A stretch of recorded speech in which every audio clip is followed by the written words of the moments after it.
Italy? Whiskey? Ah, Italy, you could never look at my secret. Oh no, suddenly. I don't leave it.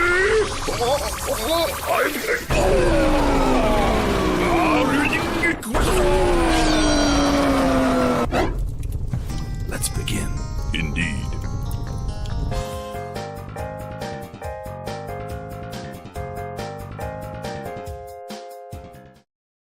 Hello, everybody, and welcome to Honey Badger Radio. My name is Brian, and this is the Fireside Chat, where I bring on guests to just sort of like, you know, shoot the breeze with. We'll just try and pretend that this is a family-friendly show. And today's guest is a returning guest. His name is John Delarose. John Delarose is a #1 Amazon best-selling author, leading Hispanic voice in science fiction. And he's also recently, well, you're getting close to the end of a another sort of like crowd-funded project that sounds really interesting to me. It's called Overmind. Is that correct, John? Yeah. So last time I was on my last one, which was actually a parody of my own book. Was my last one. That's how wild I go sometimes. But Yeah. we're a little all over the map. I'm ADD in general, Brian. So it's just like I'm doing something that's like, oh, let's do a sci-fi now, and it's like, oh, let's do a Western now. And so I appreciate my audience that sticks with me through the fact that I want to just try all sorts of different things. I want to just exist artistically in different spaces. It's really cool that I'm able to do that because, you know, a lot of people get kind of, it's like typecasting, right? For actors, it's the same thing for writers. You end up having to be just like in a specific spot. And I've tried to avoid that since day one by just doing everything. So I appreciate you guys for the support there. It's awesome. I know. It's, you know, I hope that you guys have already hit your goals, right, for this new project, Overmind. I think you're at like this is over 20 grand. This is my most successful Kickstarter ever already. And so on Indiegogo, I had 2 other books before I got banned off Indiegogo. And so I had 31,000 on one of them, and I had 27,000 on the other. So this is now my 3rd most successful out of 17 crowdfund. So we'll see how we end up. We're getting close to at least capping that number 2 spot. So that's fantastic. So I want to talk a little bit about this project, like this Overmind. One of the things I noticed right away when you first announced it was that it had this very cool, like, retro future science fiction aesthetic, okay? And I immediately thought about things like, you know, Buck Rogers, Flash Gordon, you know, and these kind of like old pulps, which are almost like the predecessors to what people consider modern comics. I mean, maybe more specifically modern superhero comics. These pulps are like predecessors to that. And the thing is, the reason why I got pretty excited about that, because I think that there's something in the old pulps which was the original inspiration for what later became heroic or stories of heroism. And when I'm gonna try and be broad here, because I think that when people hear the word comics, they think of guys in tights, and they associate heroism with that, right? With superheroes. You see though, back in the 1930s, Brian, people associated comic books with Terry and the Pirates, Prince Valiant, and Flash Gordon. Those are, and Popeye. Those were the 4 kind of major comics that were out there at the time.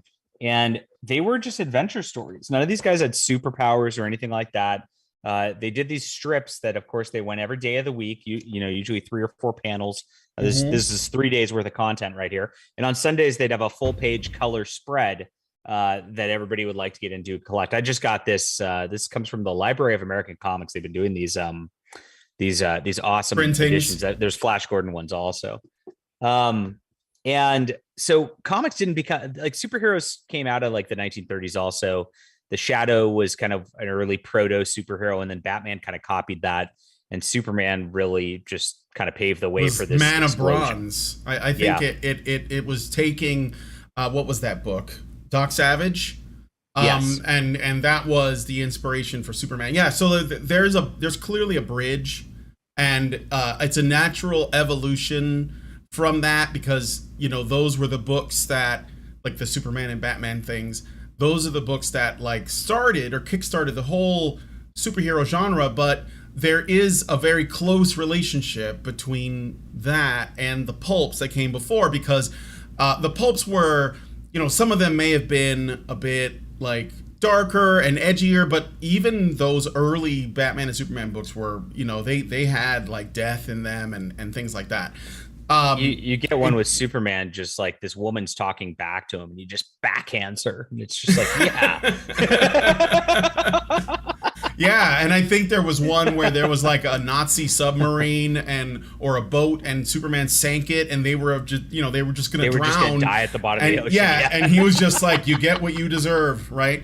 But like, obviously that was at that point, and these things are constantly evolving and adapting, but it did start with the pulps. And so like, I guess I should mention why I wanted to talk a little bit about, your Overmind project, and like maybe dig a bit deeper into like what I think people are trying to get at when they support these projects, when they say, well, look, I don't want to buy the mainstream big two comic books anymore because they're not giving me, what I want. Like, they don't have what I want.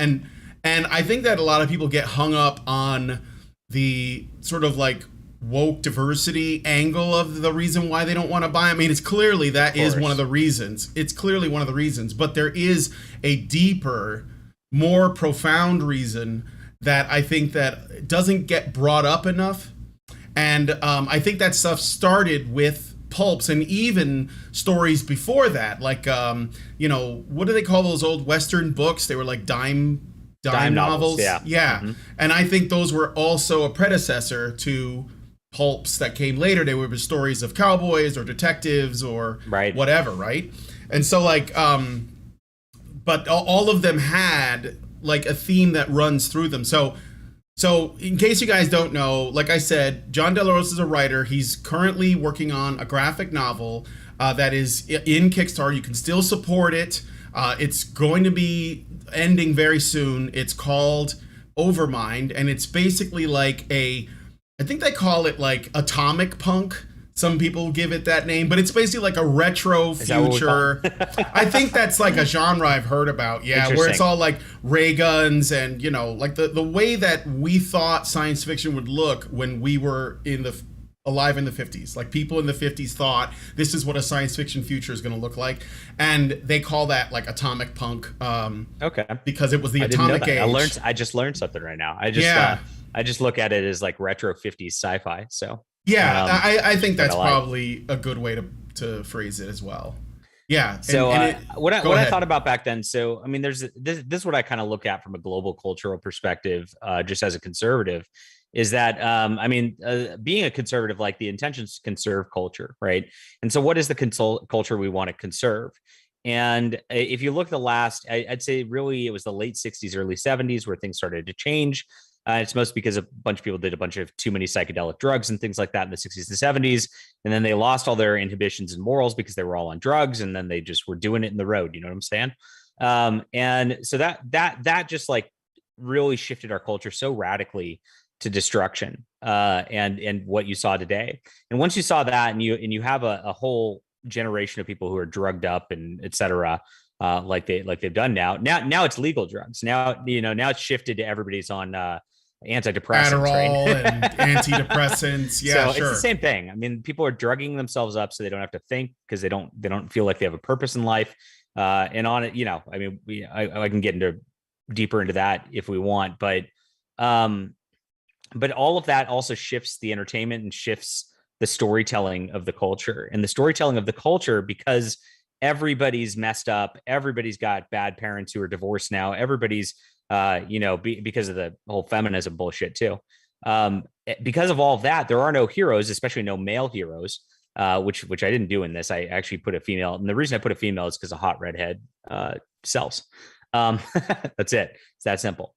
Yeah. But But what I wanted to do storytelling wise is like over that, like the concept of the hero was lost, and the concept of just doing good, being patriotic, being, you know, everything changed to the flawed hero. And publishers kept saying, oh, you have to have a flawed hero in order to be realistic, in order to, you know, really, you know, that the flaw is what makes a character three-dimensional. It's not. That's total bullshit. And I'm sorry for swearing, but it pisses me off. I was joking. No, that's okay. Be angry. It really is. And that whole concept of a flawed hero creates flawed storytelling, which is why it's harder to relate to modern stories. You even throw the SJW stuff out of it. Just having an anti-hero, somebody who's corrupt, somebody who's like, you know, only doing the heroic thing because they have to, not because they're just like compelled to from a greater good or something like that. That just doesn't ring true. It doesn't feel good. And so you don't relate to that like you relate to a Luke Skywalker who's literally just going to do good for the sake of doing good. And that's why the last 20 or 30 years of storytelling have failed in my estimation. So a lot of like what I'm seeing in like, there's a lot of like retro 90s nostalgia going on right now, all over culture, from Hollywood to even independent stuff. And to me, I feel like the 90s are a starting point where it's already so corrupted culture wise, that we already have the SJW stuff sinking in, the anti-hero, anti-good sinking into storytelling and all that you really have to look back further. And so my motto is kind of like, we got to regress harder. And so that's why I look at this pulp aesthetic and I look at what they did back then, the type of storytelling they did back then, and I'm trying to resurrect it. Yeah. Oh, like what's wrong? Can you hear me? I forgot to pick up my kid. Oh. Camp. Uh-oh. Do you need to go? It's okay. Do you need to go? This might ruin my stream. I totally forgot this was right now. Wow, this is terrible. So why don't we do this? It's okay. It's okay. It's okay. I was on my rant. Yeah, you made a good point. What I guess we can do is go get your kid and we'll resume. I'll just do another stream. I could be like 15 minutes if you want to. I could hang out with the patrons too. Can you filibuster for 15 minutes? Yeah, I guess I could. Oh my gosh. Okay, so it's just right down the street. I just got to do this. I'm so sorry, chat. I'm so sorry, Brian. This was. I get so excited about books and storytelling and stuff like that. I just. My sense of time is just a disaster. Yeah. And I thought my wife was going to do it. Whoops. Okay. All right. I will. I'll be right back. Yeah. Go ahead. If you want, you could stay in here and I'll just chat with the chat for a little while.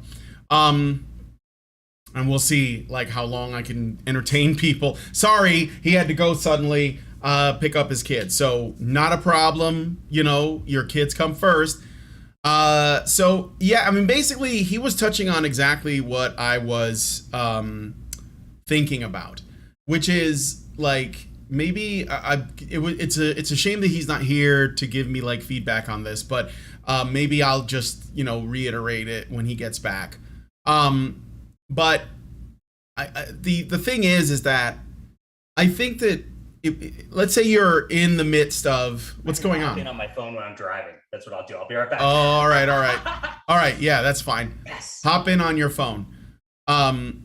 So what I think is the issue is that, like, you know, in our culture, there's obviously a tremendous amount of, you know, wokeness, progressivism, feminism, whatever you want to call it, and it's having an influence, and they know this, right? They've been working at this for decades and decades. This is way older than the 90s. I think in the 90s we had like a spike in political correctness, in fact, that was, you know, sort of exacerbating this problem. So I do think that looking at the 90s, and it's really easy when you're like a millennial or even like a younger Gen Xer to see the 90s as some like time before that, but it's not, right? It was going on, and it was going pretty hard too. It's just become a lot more blatant now in the current, you know, period, right? But it was an influence, and like one of the things that was really big in the 90s was nihilism. That was like one of the big things. And cynicism about the future, and these things came out in our cultural institutions, in our education system, in our entertainment. And while there were still people that were doing things, I don't like to say like the old way, because it suggests that there isn't any like room to innovate in there, but the way the way that we traditionally told stories was already starting to change. So, let him back in. He's coming on his phone here. This might work. Second. And what's going on? Tried to let him in. It might be his data. Something. Okay, well, anyway, as I was saying, he'll probably drop in at some point. So I did click accept, but I don't know why it didn't go through. So there is like a there is something. I guess the way I see it is, if you would want to like find out what are the most baseline requirements for a story that is entertaining, well made, and also going to be, let's say, good for our culture, right? It's going to be because I do think that like some things that are healthy are the things that we should be like, encouraging to get made. I obviously I believe in freedom of speech, do whatever you want, but I think that if you want to create a positive, healthy culture where we, for example, we understand, why isn't it going through? Let me, okay. It says he's trying to join. I'll admit the other account as well. All right, there it goes. And I guess yeah, you're there. You're, I can hear you. I'm in the car. Yes. Okay. Professional streamer. Good. I'm sorry, Brian. What a train wreck. I apologize. It's okay. It's okay. We can hear you. The only thing is, I don't know if you are not going to use your camera or whatever, but you don't have to. How does that work in the car? Let me see if there we are. Oh, hey, yeah, guys. there you are. There you are. Professional.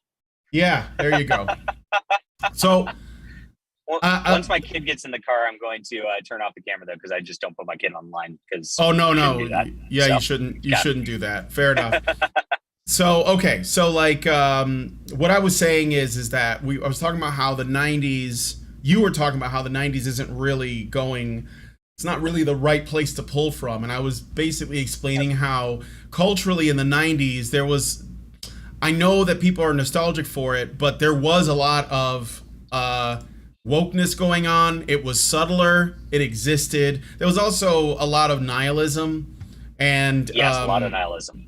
Yeah, and I think that like if you if you go back and you read like a very old book like a Pulp, you'll probably see things that you have never seen before in terms of like the way that they write characters, the way that they characterize like the stories, and most importantly is the way that they view morality and the way that they present it, right?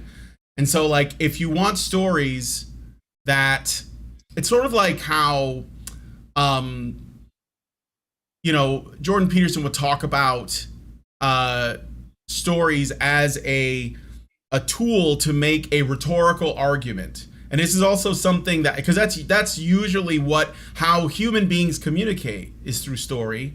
And we're usually trying to make a point, and we use a story to do it, whether it's a fictional thing like a fairy tale, or if it's like an anecdote from your life. You might say, well, I had this happen to me once and this is what I learned, right? Right. But that means that you have to have like an idea of what right and wrong is, or what good and evil are. And the truth is that like ever since probably since the 70s, there has been like people telling stories with the express purpose of making it difficult to discern the difference between right and wrong. You know what I'm saying? Correct. That's what kind of, and it even is in the 80s like that quite a bit. I mean, gosh, I keep mentioning the late 60s, early 70s. If you go back to even like DC Comics, like Green Arrow, Green Lantern, and that was hailed as like some of the first social justice in comics. It's deeper writing than the other superhero stuff, which means it was strictly worse. And if you go into those issues by Denny O'Neil, he starts to just like do these little like weird social situations where it's like you thought the black man was the guy who did the crime, and it turns out he's just being oppressed. And Green Lantern at the end of every issue has to go, I used to see the world as black and white, and I don't really see it that way anymore. Thank you, Green Arrow, for rescuing me from my hardline morality. and he'll make. I mean, you say it's subtle. That's not subtle whatsoever. But back then, no, I'm sure there were plenty of books that's like. Really where Yeah, bad books. Yeah.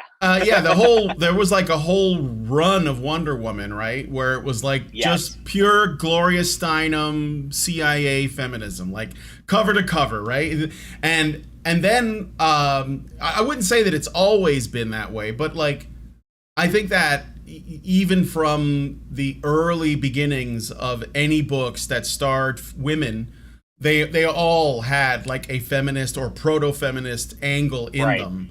And I try to not do that as much as possible. Actually, like when I first started, I think just growing up at the time I did, I was influenced, unfortunately, by like Buffy the Vampire Slayer and things like that. And so that kind of just crept into my writing, even though I didn't mean to do it, it happened. Oh yeah, and so I've definitely like noticed and watched what I've been doing since then to try to purge that from my writing. And I always try to tell people, when I write a female lead, I try to make sure it's a feminine female lead and not a strong female lead, because I think femininity has been something that's lost in our culture also, and I think it's actually a good thing, and something that I want to glorify. That I do like femininity quite a bit. My wife's great, so so that is something I want to do, as much as I want to like present good masculine characters. Like my last one, Dave's Fault, had a very strong male lead, which is the opposite of a feminine female lead. So that's kind of like I try to do both, and I try to be more conscious of what I do now. And I think there's a point in your writing, like when you start to like get good at it, that you actually do notice what's going on and actually consciously try to put that stuff in. Rather than, just haphazardly do it. And I think a lot of people in their first few books, and myself included, are a little more haphazard and a little less like purposeful about what they're writing. So I've definitely changed in that regard. A couple of things happened to push that, just for anybody who's interested in the process here. But I'd say one, just like the more you do it, the more you get confident in it. And the confidence lets you, I guess, do what you're supposed to do a little more purposefully like that. Number two, I read a book in 2017 called Appendix N. It's by Jeffro Johnson. And Appendix N is a reference to Dungeons and Dragons, the original game, like from the late 70s. And Gary Gygax and company actually like had a list of old pulp books and old science fiction and fantasy books in the back of Dungeons and Dragons that influenced them, from like Lord of the Rings to Zelazny's Amber to Conan. Paul Anderson stuff. Conan, of course. And so that whole list, there's a bunch of stuff on there that like a lot of people really, they probably have read Conan and Lord of the Rings maybe, or heard of him at least, but a lot of the stuff on there, like a lot of people have missed over the years. And what you find when you dig into it, and this is what Appendix ended, is there's a lot of just very overt Christian morality in those pulps from back then. And that morality is what defined our culture of the 20s, 30s, 40s, 50s. And started to fade away by the 60s, which is where things started to change. And that's where, our Western civilization roots kind of started to decline as a consequence. So reading that book really opened my eyes and changed my writing to want to put in purposeful morals that are a pushback against this modern nihilistic culture.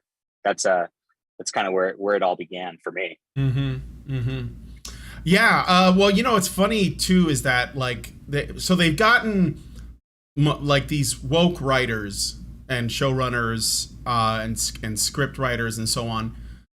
They've gotten a lot more overt in their approach, right? They've basically become, they've dumbed like, it down is what it is. Yeah, now instead of even having a moral like the one I was mentioning before, they're just putting people in as cardboard cutout caricatures of identity types, replacing even those loose morals they had before. It's gone to the nth degree. It's crazy. Yeah. Well, yeah, and what I think is actually going on there is the pretense is being tossed out. So there's basically like, they were trying to do this stuff and still they were either still trying to work within a traditional story structure, right? And in order to do that, again, you'd have to acknowledge the existence of, what would be considered good and what would be considered evil, and you have to make that a part of your story. And they'll do that, but they'll try to like inject the other things too, or at least like reframe their belief system as being good. But I think that they've basically like abandoned the pretense of that. And now it's all, like you said, it's definitely a bunch of check boxes, but that's not the only thing. And this is like the reason why I think this deserves diving a little deeper into, because if there are plenty of shows and movies that have the appearance of being well written, that don't overtly like use identity politics or feminism or whatever in an overt way, not like what you might have seen in the Captain Marvel movie or something like that. It happens pretty overtly. It's just our standards now have been pushed so far that when we don't see a Captain Marvel or a Last Jedi, we go, actually, this isn't that bad, I guess. And exactly, we've been conditioned to accept a certain base level of it in everything. And that's what's frightening about what's existing right now. Yeah, that's what I was getting at, because I see this a lot, right? Like right now, the really popular show that a lot of people are trying to claim is not woke is The Boys. And I watched the first 2 seasons, and I barely made it through the second season. And this was back when I still had a membership with Amazon. And I said, I'm not watching this anymore, because this show is so incredibly nihilistic and cynical. It's like anti everybody, and people will say, well, they're giving it to everybody. So, and I'm like, yeah, that's not its own goal. That wasn't the point. Like that was the 90s style storytelling. And again, the reason that's popular kind of with our crowd is because we grew up on that 90s storytelling, which is kind of nihilistic. And all that stems out of sort of the darker stuff that was coming out of then, or the edgy humor like South Park or The Simpsons that were coming out of them, which if you look at those and you really drill into those at their basic level, they're not on our side really. And they are very nihilistic. No, yeah, they're just, it's kind of just those shows are, and like in the humor in it is ultra black pill, right? And so that's exactly what The Boys stems out of. And Garth Ennis is the guy who wrote that comic book, and he did a lot of that. And then in the late 90s too. I mean, all of his books are very dark, very nihilistic, and very anti-hero. Exactly. And they're like, there's a lot of other stuff going on, but you see that this is what I'm getting at. Like, people think, well, it's well written, it's well acted, it has good effects, it's entertaining, whatever, right? But and the worst thing is that people will say it's mature, and I will say, how is this mature? Because there is this strange thing today where people think that what makes something mature basically revolves around what a 14-year-old boy would make up if he could make his own mature show, which is basically cramming as much nudity, sex, language, and violence into it as possible. And I'm like, yeah, but what's the central theme? What is the show trying to say? Because anything that tells a story is trying to say something, right? The reason that word is such a loaded word, and it is exactly what you said, I'm going to call out the people who did this. It's the boomers. The boomers sat Gen X in front of a TV and told them, what they're allowed to watch and what they're not. And so the morality that they got from that is something with bad words or something like that is mature. That's beyond the age that I'm so supposed to be with the TV babysitting me versus not. And so that was the only morality instilled by the boomers and their lack of parenting from that generation comes from that. Mm-hmm. Yeah.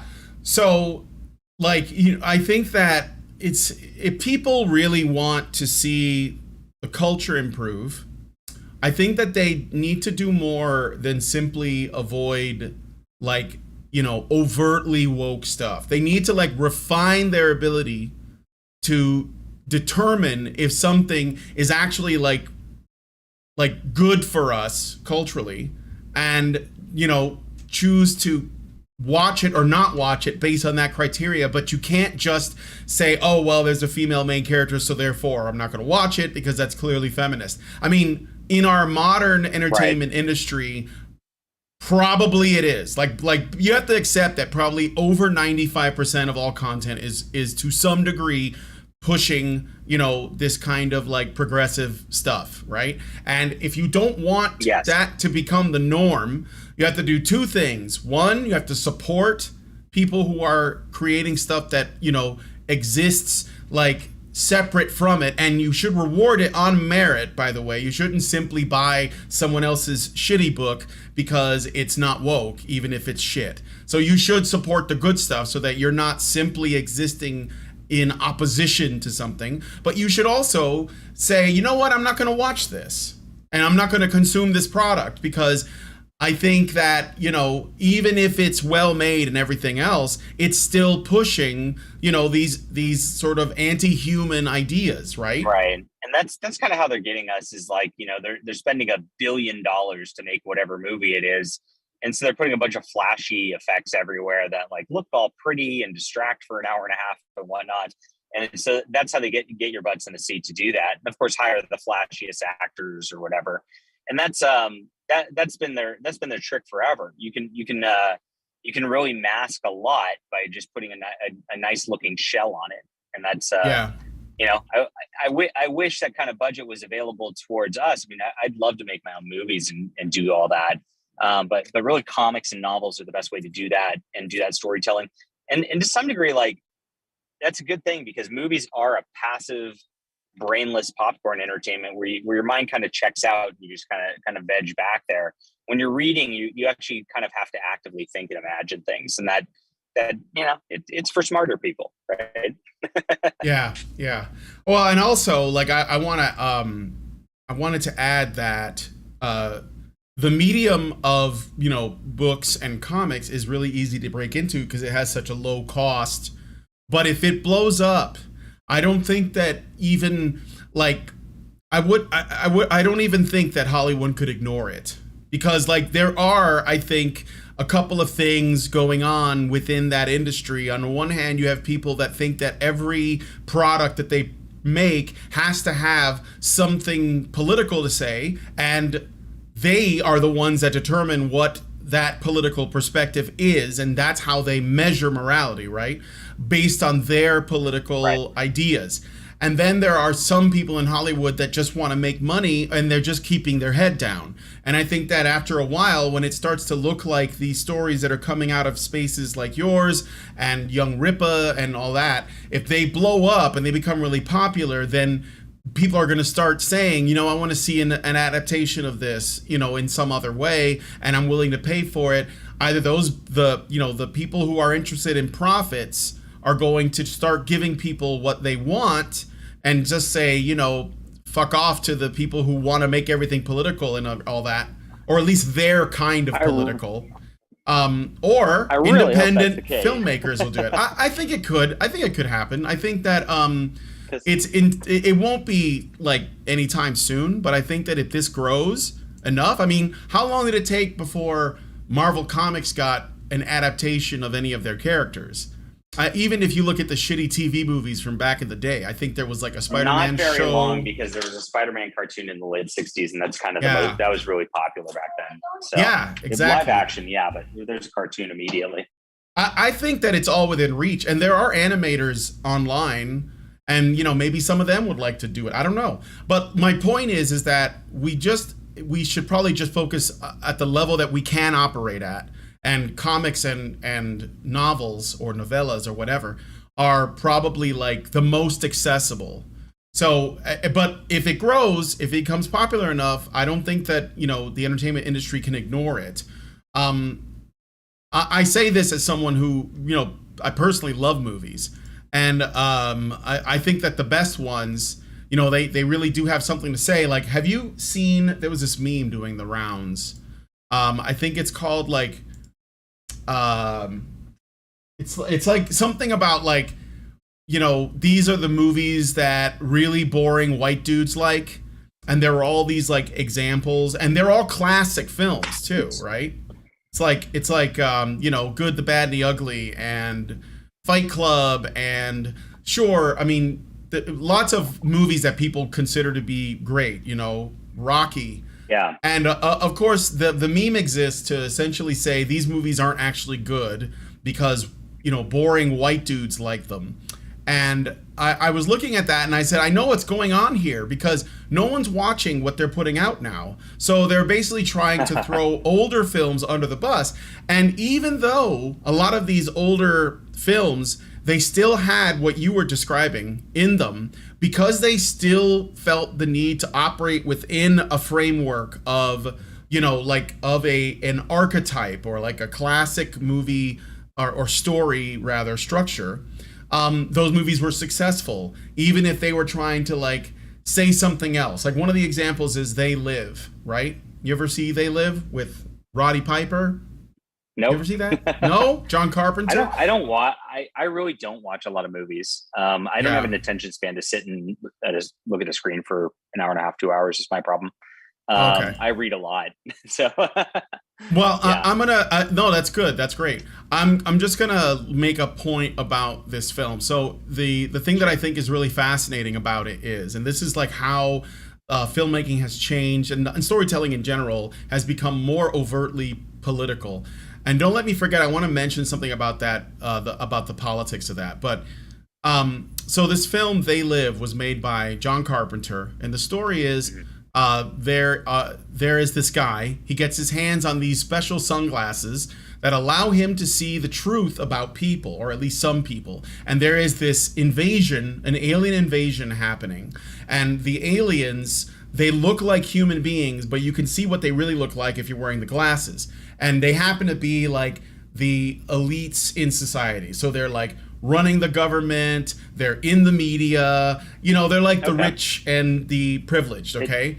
They do that a lot with vampires, I've noticed, as a theme. Mm-hmm. That is a popular theme. So this was about aliens. Yeah. Now, when John Carpenter made this film, he was specifically, and no one knows this because it doesn't get mentioned at all in the film, but his whole purpose was essentially he hated Ronald Reagan and he hated his administration, and he thought that his policies were creating these kinds of conditions, and he made a movie in response to what he called like Reagan trickle down economics or Reaganomics. By the way, something that they totally made up, and it's not real, but that doesn't matter. What's fascinating about that though is that movie is more applicable today than it was when he made it, because he was trying to say something, but he didn't overtly say, like Republicans are doing this or whatever. He just said, this is like something,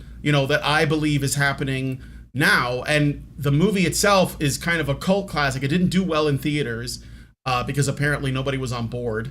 But today it's more relevant than it ever was. And the reason is because the opposite of what he thought was going on is actually going on.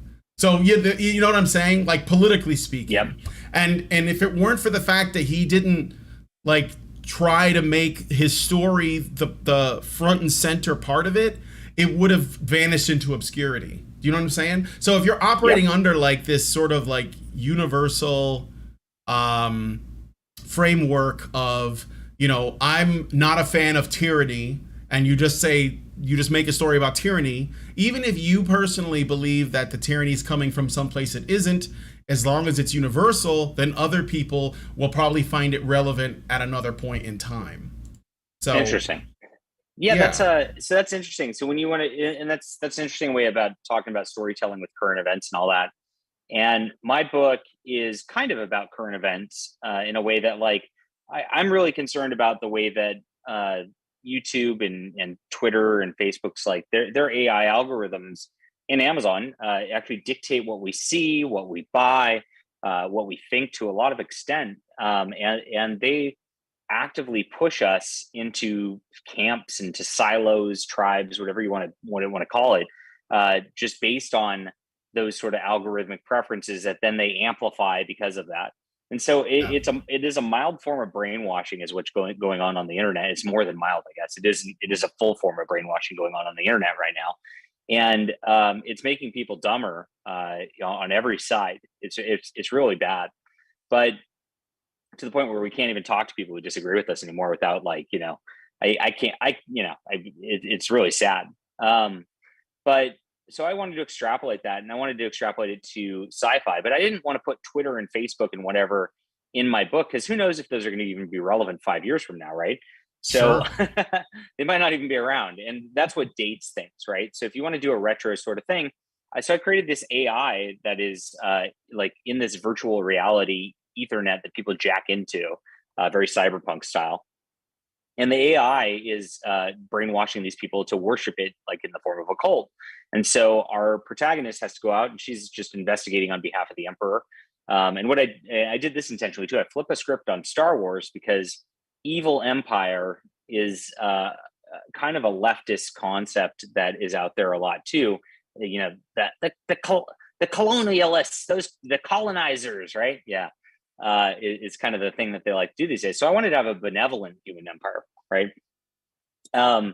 And so I did that, and I have the agent going and investigating into this AI and all that, and she has to actually go in and deal with that. Now, like I said, it's a complete allegory for what's going on social media right now. But when you read it in the story, if you read it 20 years from now, 50 years from now, you won't see that. You'll just see some action and this girl fighting that, and that's kind of the way to do things if you're not a hack. I agree, and it's good because it means that, like, see, too many people think that what's happening today is, like, so incredibly unique that, you know, like it's never happened before, and the only thing that's changed are the tools that people use. But I think that these patterns have repeated over and over. I mean, why is it that people can, like, reach back to, like, you know, ancient wisdom to learn something that's relevant today if it hadn't happened before? So I agree with you. I mean, making things a little too, like, on the nose, timely, it's cringe, in my opinion. It's absolutely cringe. And the truth is that you can find examples of the same thing that you're really, like, if you really wanted to look at the root of what you're getting at, you can find examples. Such a cool book, and it was a horror story where there's this box, and that this box, like, that it radiates, like, pure evil, and the CIA is trying to track it down because, like, it's been messing, you know, it's caused serial killings and things like that. And basically it grants you your greatest wish in revenge. And so, like, you know, some guy, like, his wife was cheating on him, so, you know, it just, like, killed his ex-wife and her lover and all that, and then he passed it on to somebody else, and it continues. And so they're trying to track this down, and they don't, you know, nobody really believes it's real. Really cool concept, right? Then once they get it towards the end of it, they show the reality of it. And this box has manipulated people throughout time, and it shows, you know, atrocities in history. And then, of course, they put Hitler in there, and then right next to Hitler, they put Donald Trump. And it's like, you were like, on a roll, and then you had to do that. You have to do this. Yeah. Yeah. Well, that's exactly what I'm talking about. Like, that, you know, that story isn't even over, but they're so certain that these things are, you know, equivalent. And again, I think that they're the ones that are looking to, like, control people. Like it's just not true. I don't know. It's boring. It's so boring. Yeah. Like, you know, they actually, again, with The Boys season 3, I didn't watch it, but this is what people have been saying, that they make like a straight up like Make America Great Again, reference. And I'm like, Jesus Christ. Yeah. I mean, I'm glad that I didn't watch it, but this is what I'm talking about. Like, and do these, okay, so this is another thing. I want to go back to the thing about politics. So I saw that, and I say this with nothing but respect. I like Young Ripa's videos. I'm subscribed to his channel. I'm glad that he was successful. I hope that, he built something amazing, and I hope that so many other people are inspired to follow and do the same, because I think that we need more creativity and not less. But he said, one of these things that I hear frequently from people that are pushing back, that are either like straight up in Comicsgate, like they're active participants, or they're fans, or they, they're involved in that, like they're promoting or they're supporting these projects. One of the things that they keep saying is that they're gonna try and take the politics out of comics and storytelling, and they're saying we're not political, right? And I think that people need to understand that the very act of producing your own content is political, because what we're up against makes everything political. So if you can't use "I'm not being political" as a defense. They've made the personal into political. Everything's, you have to check the virtue of your friends on Facebook and make sure they got the exact same narrative as you. Otherwise, you got to yell at them and unfriend them at this point. I mean, everything's that way. Every movie is about, it's about pushing back against the patriarchy, even if it's a Spider-Man movie. I mean, it's insane. So yes, everything is political, and you can't get away from it. And pretending that is kind of an immature way of looking at it. I never did that. I'm full-fledged culture war already. I've been there forever. I put whatever I want into my writing. I try to make it so it's timeless as much as possible. But that is a political act. Even that's what I'm saying. Like if you like, when Tolkien has been like interviewed multiple times, and at least when in his life, right? And one of the things that continuously came up from people was that they wanted him to address what his world is an allegory for and what it's supposed to represent in the modern age that he was alive. And he would always say, look, it's, I'm just telling a story. It's not that. Like, I'm not trying to say that this is World War I or anything like that, because they kept trying to figure out, what are you talking about with this? What are you talking about with that? And he kept saying, no, this is not that. But the truth is, and I'm not saying that Tolkien is wrong, but the truth is that what he was saying with his books, Lord of the Rings specifically, but also The Hobbit, were political insofar as he was talking about, like, essentially, like the corrupting influence of power. He was talking about things that he would probably not have said, well, look, I'm not saying anything about this government or this person, but what he is saying is so universal, right? That no matter when you read these stories, at any point in time, it will seem relevant, because it's made to be timeless. It's not made to be like contemporary, right? And so I think that a mistake that people make is thinking that Tolkien wasn't making a kind of statement. I mean, his storytelling had to be, because it's what he is, it's in his essence, a product of his religious beliefs and his moral beliefs, right? Yeah, I don't know if you're seeing on Twitter right now, but there's this whole SJW push saying Tolkien never pushed anything religious in his books. If anything, he was pushing the pagan culture that came before Christianity. And I'm like, you don't even know how to read. if that was your takeaway out of Tolkien. Yeah. But, oh my gosh. Yeah, they're making a weird push about this. And I think the reason they're doing that is because Amazon's about to put out this bastardization of Lord of the Rings with their new TV show, and they're going to try to just strip the Christian influences from it, and it's going to turn out ugly, because when you strip the beauty and truth, and you strip the morality out of something, you get an empty shell every single time. It's never worked before, and it's not going to work this time.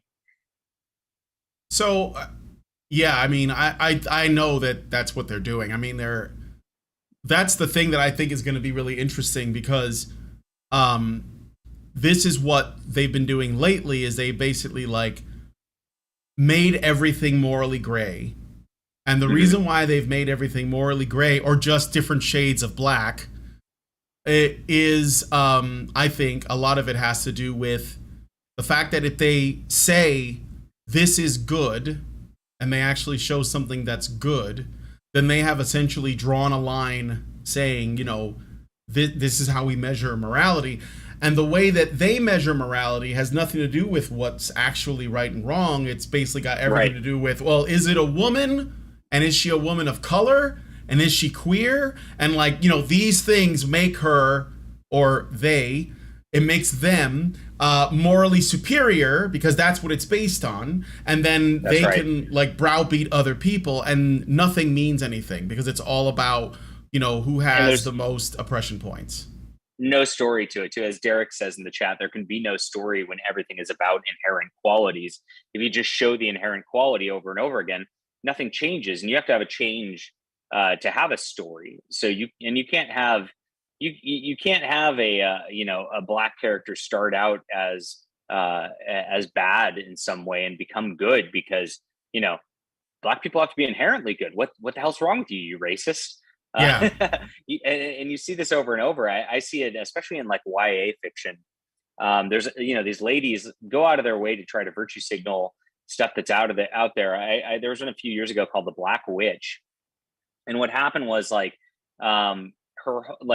she tried to make an allegory pro LGBT, in that, like, you know, the oppressed peoples and all that are really misunderstood. And so what she did was have a fantasy character start out in a position where she was actually like oppressing the elves and oppressing the dwarves and all that stuff. And she was on board with that, but she saw that the elves and dwarves were just people too at the end of it, and had a redemption arc with it. Well, the SJWs actually took major exception, even though this was an extremely leftist book, and that was the entire intention of the book, was to say, look, people are oppressing LGBTs. You can stop doing that, right? They took exception to it, saying, how dare somebody say a racist can be redeemed? A racist is bad and they need to be punished, and that's it. So that's where the SJW morality comes in. It's crazy. And this lady got eviscerated for it, nearly got her publishing contract canceled, all because she was trying to write a do-gooder story, based on change. And you can't have change in an identitarian world. It's crazy. Yeah. Well, there's no escaping your original sin. And that's what they don't want. They don't believe in forgiveness. Or, I mean, not even that forgiveness it's more like tolerance, basically. I mean, tolerance. Because, I mean, like, nobody today deserves forgiveness because they didn't do anything. So I can't even, like, use that. I got a super chat, so I'm going to read it really quick. Senior Sticks gives us $2 and says, John, what about a feminist lead for the feminists? Again, that, you can give your thoughts on that. I think he's being facetious, though. Yeah, of course he is. Yes.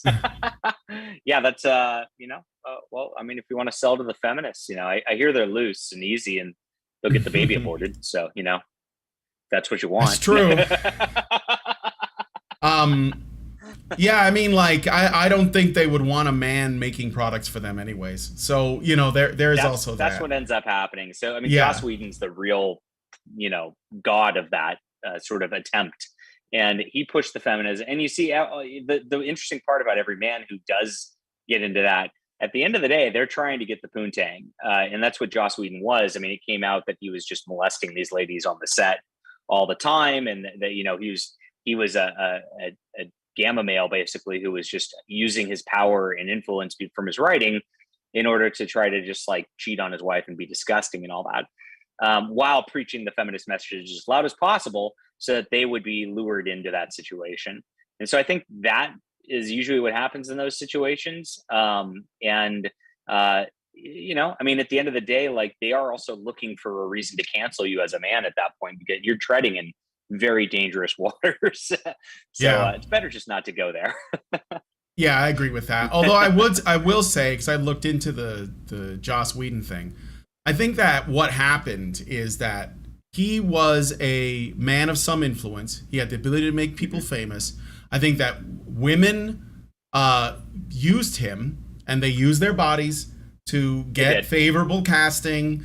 So, you know, it's not that I don't think that Joss Whedon is guilty of something, but I think that a lot of times we tend to like treat the women as victims when they're clearly trying to benefit too. I mean, women have known about their ability to use their bodies to get things from men since the beginning of time. And so if they do that, we should also be holding them accountable, because who is that? There was one woman, Charisma Carpenter. The one that changed that for me with Joss Whedon. Because again, I mean, you could tell those girls in that show were a bunch of thoughts, right? So it's like you don't really feel bad for them. The only problem with that situation was the stories they were telling about the really young one, and they were making sure that she wouldn't be in the room alone with him. That's where I'm like, okay, I get that. Again, I'm not disputing that, but I am saying, you know, like someone like if we want to see a world with more integrity, more honesty, like more people that are trying to be like, you know, better people, we have to like honor that when they do it. So one of the people that I think that was probably pretty decent, and forgive me if I got this wrong, but like Charisma Carpenter, who she was on one of his shows, I don't know which one because I didn't watch his shows, but she ended up like leaving and then basically telling the media that like the kind of ways that she was treated. And I think a lot of it had to do with the fact that she was like a more of a conservative, like she had a baby and she was married to a guy, and you know, and so like that made her that put her in a hostile work environment, because all the other women were probably sex positive and progressive and everything, which is again, and this is something that I always say to men, like if you get involved with feminist women, you're putting yourself in a lot of danger. Even if like you could be doing it because you think, oh, you know, I'm gonna get some ass because, you know, these women are more like open and sex positive, but they can use the system to screw you over bad. So you should probably not associate with those kinds of women. And if you can, I wouldn't associate with any women at work, because that's just like a minefield. That's just a terrible idea. Yeah, it's asking for trouble. So, you know, I think that I guess, you know, the only thing I'm saying about the Joss Whedon thing as an aside is that he was clearly like, you know, the kind of guy that you should be keeping your eye on. Because there is definitely some sketchy shit going on, but the women are not innocent.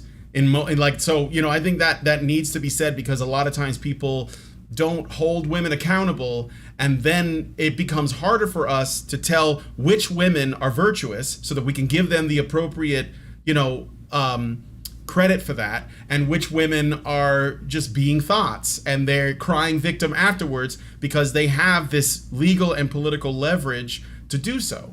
You know what I'm saying? I 100% agree with you. Yes. Okay. Absolutely.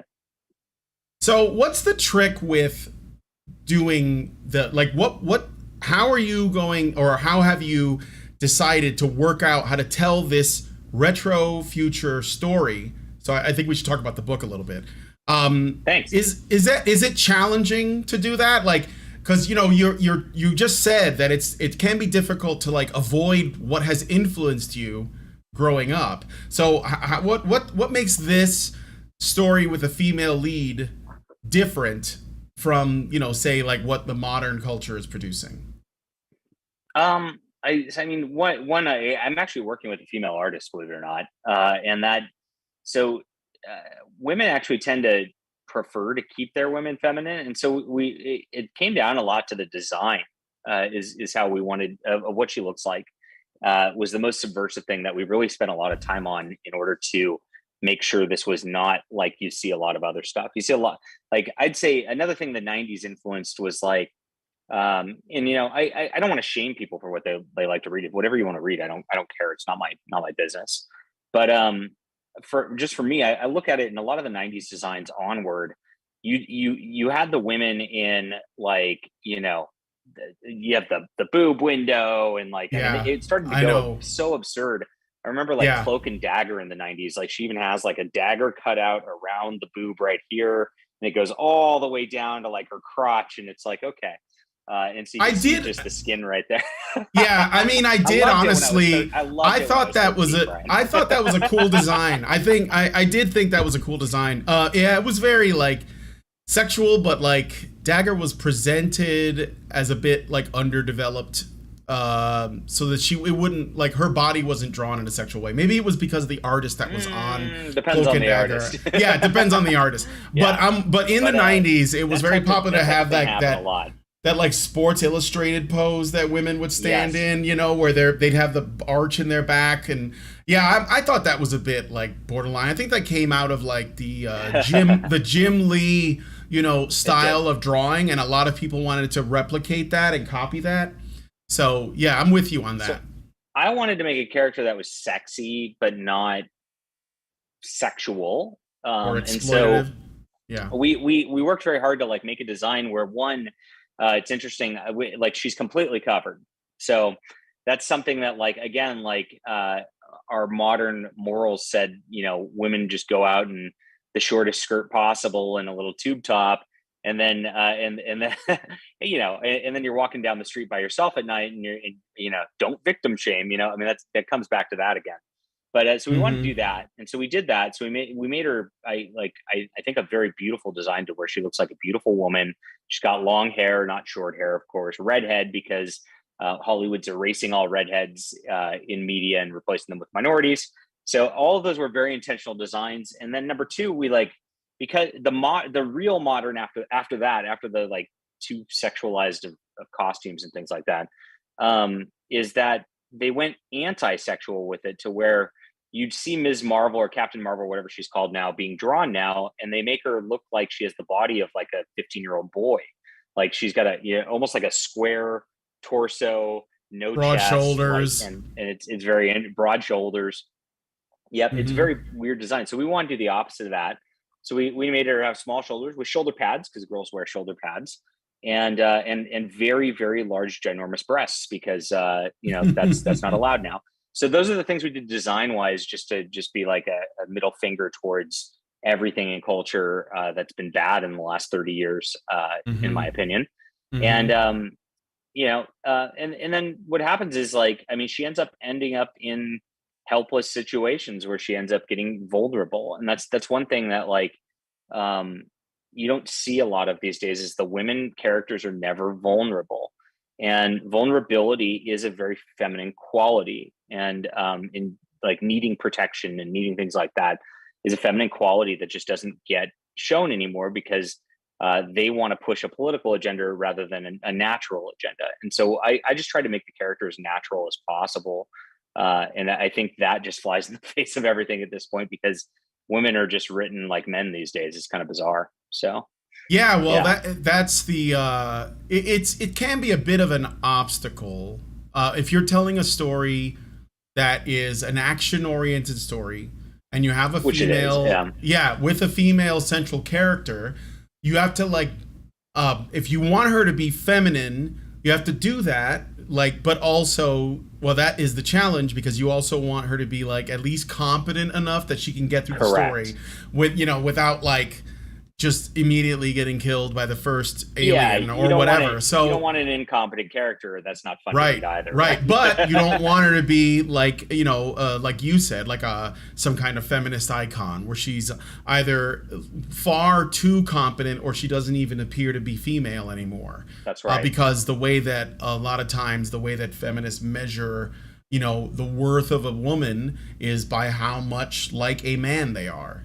So I think anime does that pretty well. I got a Sailor Moon t-shirt on him, Yeah, no, I was just going to mention that.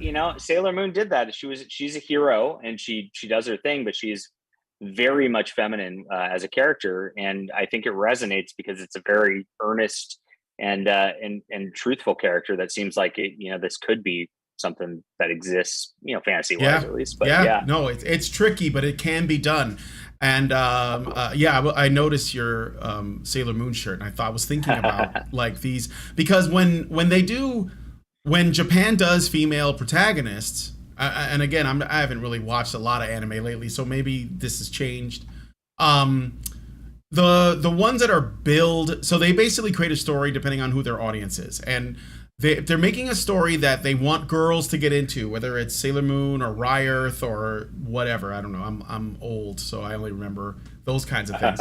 Then they're gonna like strike this really great balance of having characters that are feminine and attractive, but they're not made that way for boys. So they're not going to have the things in them that boys are looking for. They're going to have the things in them that girls are looking for. So it's going to be cute outfits, nice color coordination. That's why the Sailor Moon girls are all like kind of slim. They're all very slim and tall, or at least they appear to be. Whereas, maybe a show for boys that has a woman in it, she's going to be more like busty. She's going to be more curvy, but those girls aren't. And I think it's because it's about focus, and that's the thing that can be a lot of fun to play with, is like, what do you want people to focus on? So I remember when if you go back and read like the old Jack Kirby illustrated Fantastic Four books, you'll see that the Invisible Woman, Sue Storm, is in them. She is beautiful. She looks like a woman. But it's not like she's drawn. And she acts like a woman too. Yeah, so, and she acts like a woman. Mm-hmm. She's actually kind of like a really great example of how to do it well. She's perfect. But she wasn't like intended to titillate. And not only because that's not really Jack Kirby's style, because he has a very like Cubist style. But also because that wasn't their intention. They were like, well, we're gonna. This is the team. As soon as her outfit got redesigned in the '90s, though. I gotta tell you. Is that the one where the 4 was basically like a window? Was cut out of her chest. Yeah. Yeah. Well, again, like, so if in the right, so just so that people don't think I'm being too prudish. In the right context with the right character. Just degenerate. Well, don't be degenerate, fam. No. Let me explain. I think with the right characters, it's a good fit, right? With the right kinds of characters. Like if you want, I never read Vampirella, but I know that it's a staple of comics, and it is she is intended to be sexual and to titillate. So, but you can't apply that to all female characters in all stories, because sometimes you don't want that to be communicated. You don't want to communicate their sexual attractiveness. You don't want to talk about how fertile they are with the artwork. You just want to say, this is like Sue Storm is like a motherly character. So this is like how you want to present her. And they do this in anime all the time too. There are more demure female characters, and there are more sexual ones, and there are more some that are like mothers, some that are like virgins, and it's all about like they use them for the appropriate story, and it basically breaks women into archetypes, so that you have more than like one to choose from, which is like hot broad, or like some like basically a man, like a feminist heroine. And so that's why I think, like, if you were doing, like, what do you think about the late 80s X-Men books? Did you read those? I was never super into X-Men, so it wasn't really my thing. It's too complicated. There's too many characters, and it's such a shit show. Yeah, so it can be hard to follow. I never got into X-Men, so I liked Fantastic Four because 4 is a good number. 4 or 5 characters. Like at that point, you can follow things pretty easily, and like it's stable. When you get with the X-Men, it's like you don't even know who's on the X-Men week to week, and it's like it might be a different cast completely next month. And unless you're following all their whole line of books, and it's like a whole like weird map to plot out, even to read it right, it's a pain in the butt. So I never got into it so much. Oh no, it's fine. I was pretty into it. I love the Fantastic Four too, though. So I was reading John Byrne's run, which I thought that was good stuff.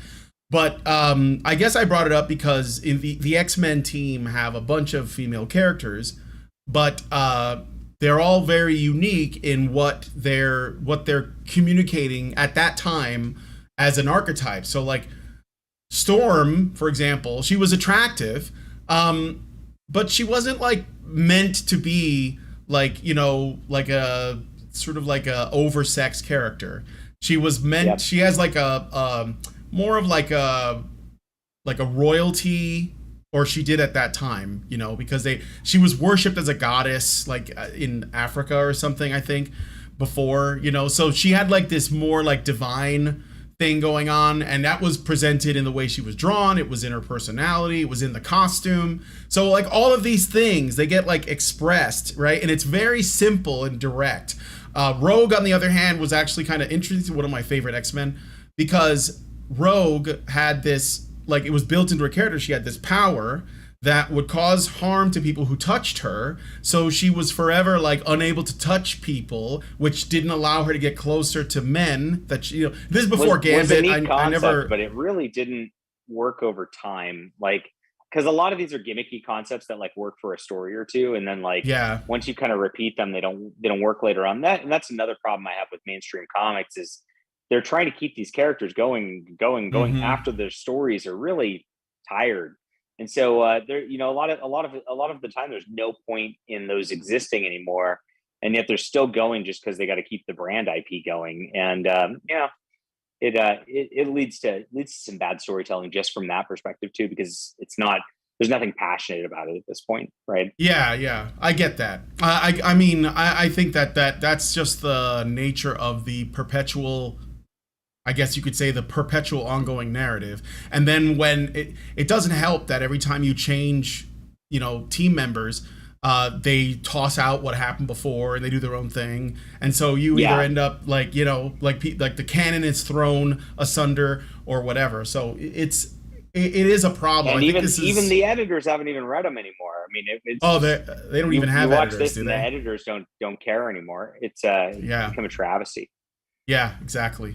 But yeah, I guess what I'm saying is that like one of the things that I could appreciate from that time was that the women were written, and the men were written in such a way that they were all supposed to like fulfill different storytelling, I guess you could say, opportunities.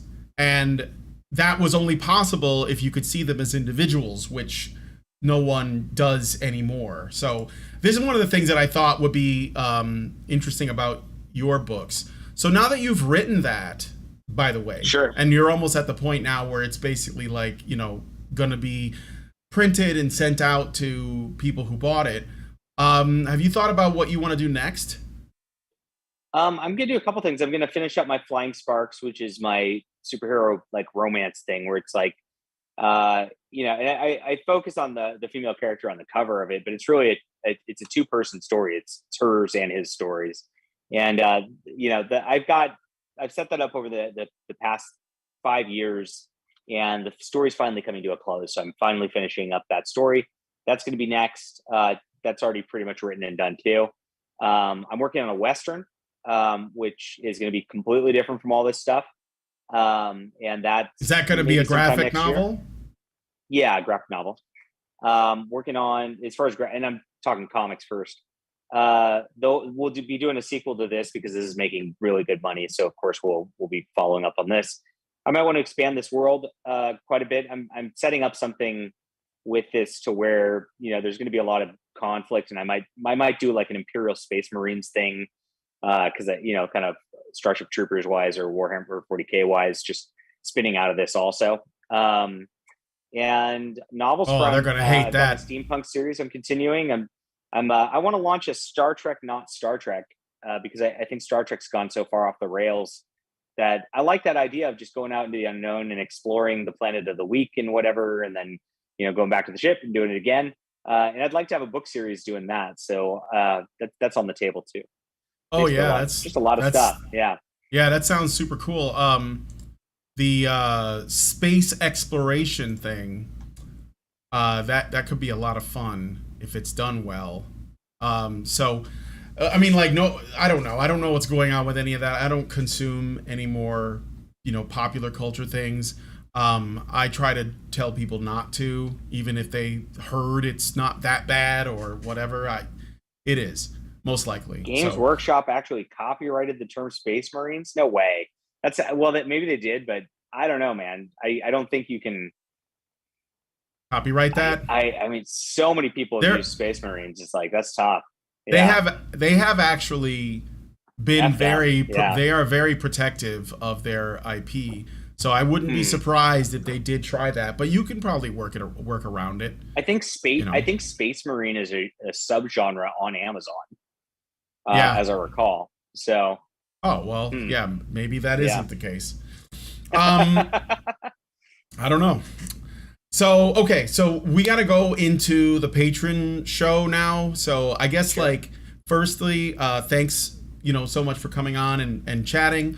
I'm sorry that if I kind of talked a lot about this, but I do find that our culture is a very integral part of what we're fighting for. This is why there is a culture war. This is why there's I think there's a lot at stake, and part of it is essentially just truth about reality, because as one of the YouTubers I love to follow, this guy named RJ, who has a channel called The Fourth Age, and he has done a lot of videos on storytelling.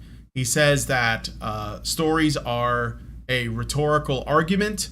It's the way that we exchange ideas. And if we can't identify what is real from what is constructed, then we're gonna lose everything regardless. So I think that that is a very important conversation that needs to happen, and I agree. We do it through story. So yeah. I guess with that said, I'm gonna head into the patron show. Can you stick around for a bit, or do you? Yeah, do you need I'll stick around for just for a few minutes. Guys, please back Overmind on Patreon, or not on Patreon. I'm banned on Patreon, unlike you. But on Kickstarter, please. Overmind's only up for 4 more days. Great graphic novel, and I've got a full novel with this. If you like reading books, I've written a book with the same character. So I've done a little something for everybody who likes to read. And you can see I'm kind of an artsy guy, so I'm doing a multimedia thing with this. It's really cool, and we appreciate your support so much. Again, that's Overmind on Kickstarter right now. 4 days left. Thanks. 4 days left, guys. So if you want to get in on that, go check out the Kickstarter. I will add. I think I did put a link, but I'm just gonna double check because I put links to your website. Yeah, so I guess you can go. You can probably find it through the website, your YouTube, your Facebook, and your Twitter. So go check it out. You got my band Twitter on there. Yeah, well, I didn't know you were banned. Oh no, you know what? I have the wrong Twitter. Yeah. So what happened is I made an alt, and that was my alt, and they banned me for ban evasion because I got mass reported by SJWs. And then what happened was I just kept appealing my main account, and eventually they unbanned my main account. So so for some reason I can't get that one back, which is banned because this other one's banned. But I don't know, Twitter's just stupid. But okay, I got banned, but I haven't exactly been fighting to get my account back. Maybe I should continue to appeal because I've tried a couple of times. I guess they don't decided to keep doing it. Every time they told me no, I just kept doing it, and eventually it just popped. So I think it's all algorithm based, and I think they grant leniency periodically. So I really think they don't. No, I don't even think a human looks at it. So no, probably not. Yeah. Probably not. All right. So anyway, thanks guys for coming on. Thank you, John, for taking the time to hang out. If you guys like this video, please hit like, subscribe if you're not already subscribed, hit the bell for notifications, and leave us a comment. And most importantly, please share this video because sharing is caring. I think these conversations are very important. Thank you guys so much for coming on today's episode of the Fireside Chat. We'll see you in the patron show, hopefully. Talk to you guys later. Have a good one, everybody. Men's rights activists are machines. dude. Okay? They are literal machines. They are talking point machines. They are impossible to fucking deal with, especially if you have like a couple dudes who have good memory on top of that too. Holy shit, you're fucked.